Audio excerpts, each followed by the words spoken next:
પ્રાયોજક છે cancer healer centre a new beginning. આ તરફ ડીસા બ્લાસ્ટ કેસમાં આરોપી પિતા પુત્રની ધરપકડ થઈ ચૂકી છે. એલસીબીએ લોકેશનને આધારે દીપક સિંધીને સાબરકાંઠાથી ઝડપ્યો અને મુખ્ય આરોપી છે તથા તેના પિતા સામે પણ નોંધાઈ છે ફરિયાદ. દીપક સિંધી સામે માનવ વધનો ગુનો દાખલ કરવામાં આવ્યો છે. દીપક ટ્રેડર્સના ગોડાઉનની પાસેના ગોડાઉનમાં મળી આવ્યો ફટાકડાનો મોટો જથ્થો. ગોડાઉનમાં સ્પેશિયલ ટેલિફોન બીડીના પેકિંગમાં ફટાકડા મળ્યા. જન ઉર્વરક પશુ ખાદ્ય આહારના થેલાઓમાં સૂતરી બોમ્બ મળ્યા.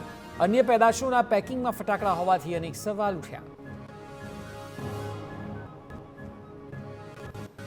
સમગ્ર ઘટનાની તપાસ માટે એસઆઈટીની રચના કરાઈ છે. રેન્જ આઈજી ચિરાગ કોરડિયાએ 5 સભ્યોની એસઆઈટી બનાવી. તપાસ અધિકારીની જવાબદારી ડીવાયએસપી સીએલ સોલંકીને સોંપાઈ છે.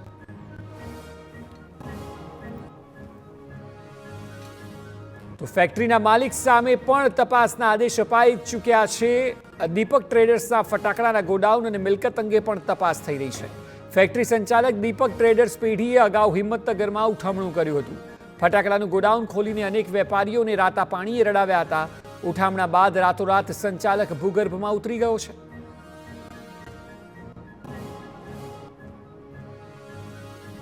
બનાસકાંઠા ડીસામાં બ્લાસ્ટની ઘટના પર સીએમએ વ્યક્ત કરી સંવેદના. શ્રમિકોના મૃત્યુની ઘટના હૃદયદ્રાવક. દુઃખની ઘડીમાં મૃતકના સ્વજનો સાથે મારી સંવેદના છે. મૃતકના પરિવારને 4 લાખની સહાય અપાઈ છે. ઘાયલોને 50,000ની સહાયની જાહેરાત કરાઈ છે.